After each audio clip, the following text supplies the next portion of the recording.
Hello and welcome to another edition of Tuesdays with Liz, a disability policy for all.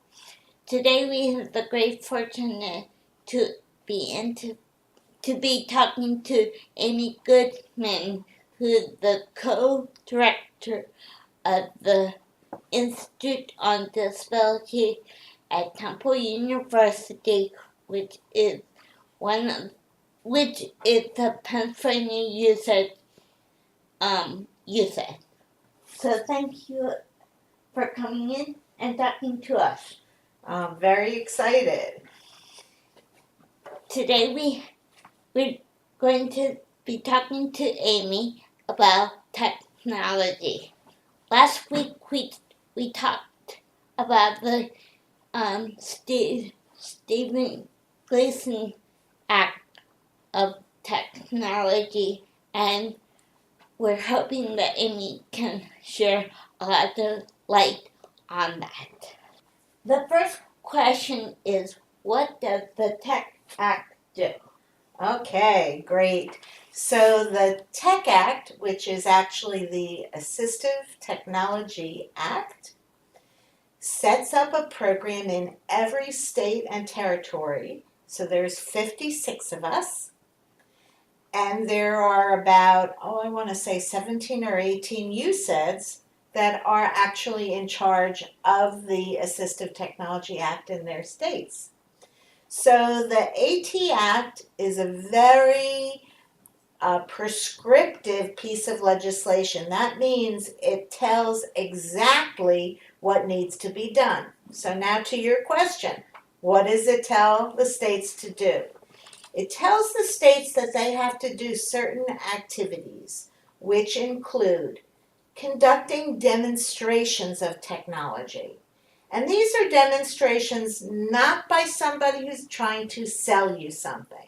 And that's one of the advantages of the AT Act demonstrations, to help people understand what their options may be. The next activity that the AT Act says that has to be done is a lending library.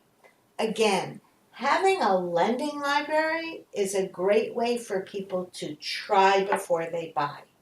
So if you have never seen a piece of technology before, or you had a demonstration and now you want to see if it'll work in your workplace or in your school or in your home, you can borrow it.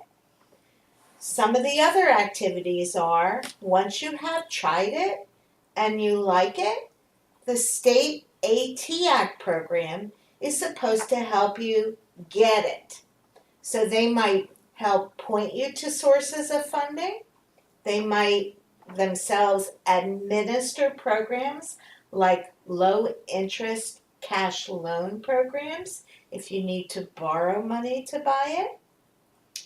And last but not least, a resource for obtaining the technology you need might be what is called a reuse program. So somebody who outgrew their need for technology, or maybe the family member who used it passed away, give it to a reuse program to have it checked out, cleaned up, and then given to somebody else who needs it. So in addition to that, we do training, technical assistance, and information and assistance. So that's one of the reasons why, as a USAID, we think it's a perfect fit with our USAID responsibilities as well. Great.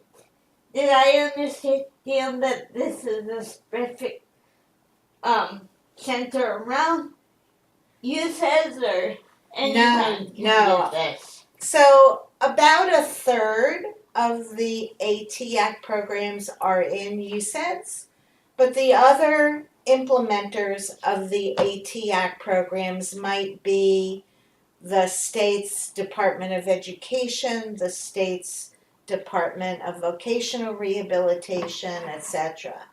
But we do, all of us, work in partnerships with other entities, including disability groups, etc. And I did forget to mention, and thank you for reminding me, that one of the things in the AT Act is a funding source for the protection and advocacies. So people who are having difficulty getting the system to provide the AT that they need should be going to their P&A for assistance. Okay, thank you. Will this tech act be signed re-signed anytime soon?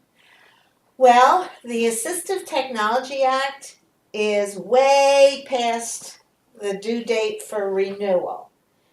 But it's okay as long as Congress continues to appropriate money for it. So we're not sure, it might be up for renewal in this Congress, but they've got a lot more important, bigger things to do, like the Elementary and Secondary Education Act. So we're not sure whether they'll get to us. Again, as long as they keep appropriating money, we can keep going. Okay, great. You mentioned a lot about this assisted technology. Can you explain what that means? Sure, and actually the term was first introduced in 1988 with the first version of what we now call the Assistive Technology Act.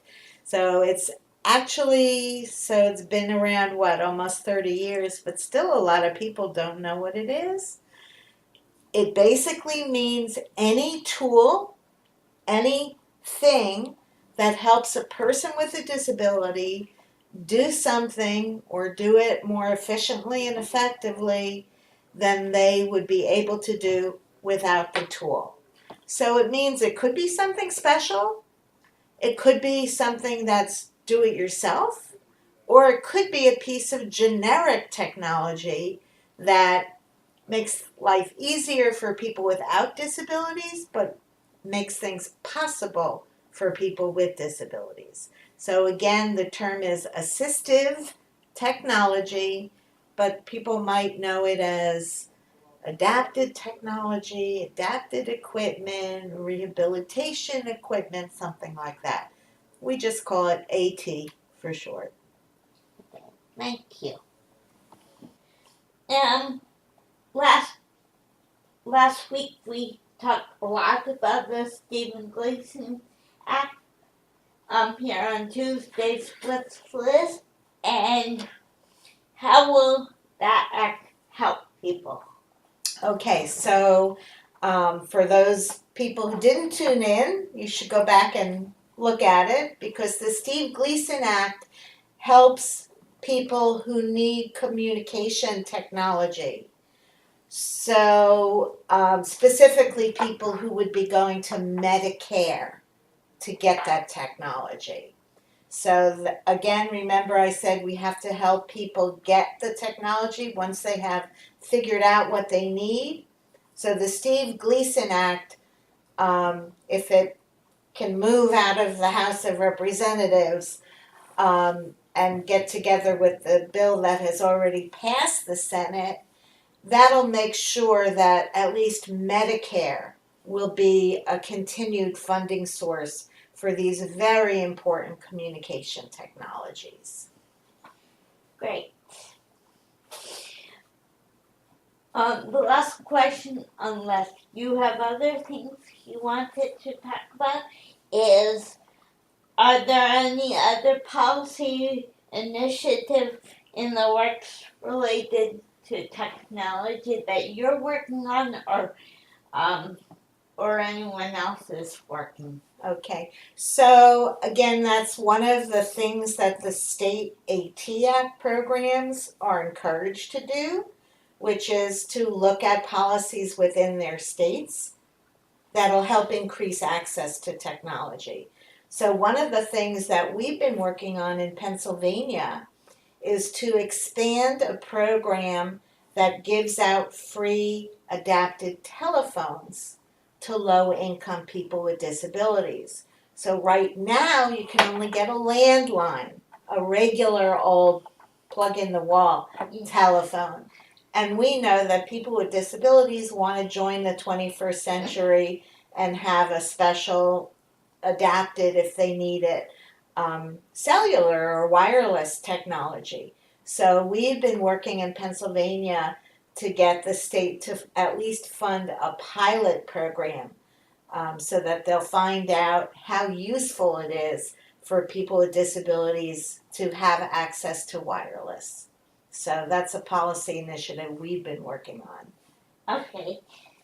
Thank you. Is there any other things that I missed or that you would like to talk about? Well, just one of the things that has always bugged me is I think people underestimate the ability of individuals with intellectual disabilities to benefit from technology.